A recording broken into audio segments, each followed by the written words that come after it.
Anong ganap sa mundo ng showbiz? Umani ng batikos online ng retired PBA player na si Doug Kramer matapos mag-post ng video ng kanyang panganay na anak sa Facebook page na Team Kramer. Sa naturang clip, makikitang kinukunan ni Doug ang simpleng paglalakad ng dalaga na napangiti nang mapansin na binivideohan siya ng ama, kalaki pang caption na paparazzi dad. Sa halip na kilitiin ng netizens, marami ang umalma, lalo na sa Reddit, kung saan tinawag si Doug na creepy dad. Ilan sa mga komento ang nagsabing tila sobra raw ang pagtuon at pagpopost niya ng content tungkol sa anak. May nagsabing nakakaalarma at may nagbiro pa tungkol sa konseptong trophy daughter.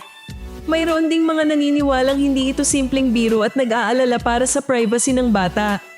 Sa kabilang banda, may iilan ding nagtanggol sa ama at nagsabing normal lang ang pagiging proud at playful na magulang. Sa ngayon, wala pang opisyal na pahayag si Doug kaugnay ng mga puna at reaksyon. Sa panahon ng social media, saan ba dapat iguhit ang linya sa pagitan ng pagiging proud at playful parent at ng paglabag sa privacy ng sariling anak? Lalo na kapag nagiging viral na at pinapuna na ng publiko ang mga ganitong post.